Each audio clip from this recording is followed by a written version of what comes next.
Gimme 5. Folks, the media went nuts. They went nuts last night. They were beside themselves. They didn't know what to do. I have some great examples. Watch. And we forget that Hillary Clinton was actually not a good candidate. In a traditional election, being First Lady, Secretary of State, and Senator would absolutely qualify you and would probably propel you to the presidency. But if you have an American electorate that is so angry with the system and so angry with the elites as part of the system, that's actually negative. Did we hear that she was not a good candidate before last night? Absolutely. It seems like I'm hearing that more and more last night. Until then, everyone, she was Hillary Clinton, the most qualified candidate, the best suited for the job, the best temperament.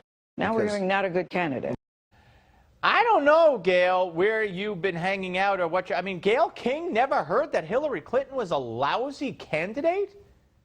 People say that every day, and not on the right, on the left. They've been saying it for years, but Gail King, living in that little insulated world that the elites live in, Hillary Clinton a bad candidate? Really? I've never heard that before. Well, you're hearing it now, Gail. You're hearing it now. And then there's Chuck Todd.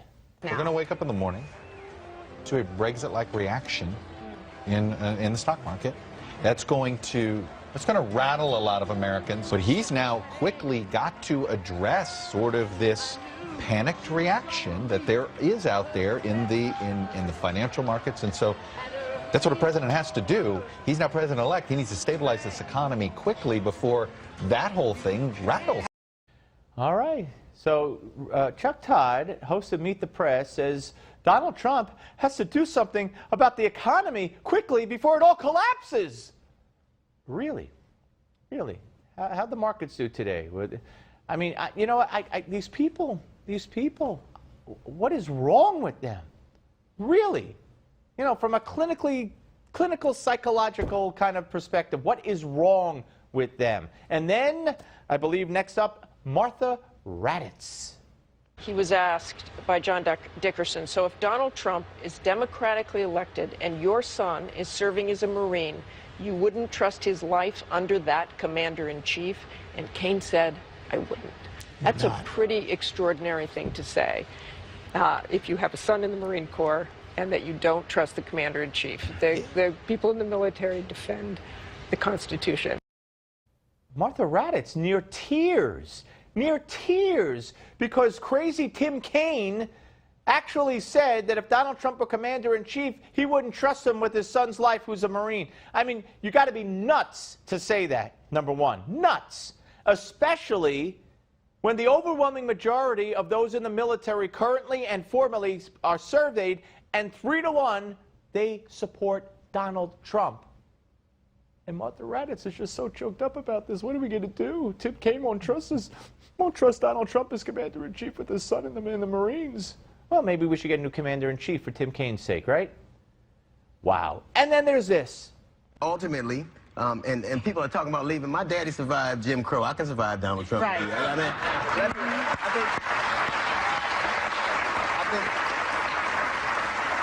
think only in America would your qualification for having the biggest office in the world be not being qualified. His daddy survived Jim Crow so he could survive Donald Trump. And the idiots at The View there applaud. And the idiots in the View panel love it and applaud. Mental disorder of some sort, like Bush derangement syndrome. We got to come up with a new name for a new disease. And watch this one. She won every debate by all standards. Everything. Every debate. Yep, everything. Every debate. She had the best ad campaign, the best ground game. This is a shot against meritocracy, I think, because she merited everything. The normal way you standardize these things, she did what she's supposed to do to win. And Trump came in around the corner. Well, we're going to study this for a while. I think. Well, wow. Try the Civil War. There'd be a Ken Burns film on this. First of all, I don't think we should overlook the human element here either. If Hillary Clinton does win this, I mean, this is potentially, it's a devastating end. Devastating end for Hillary Clinton. Folks, I'm going to leave you with something that is going to assure you that for the rest of the night, you may not sleep. Because you know why? You know why? You know why? Donald Trump will be in your head. I guarantee it. Mr. Trump, you've called women you don't like fat pigs, slobs, dogs, and disgusting animals. What do you have to say about that?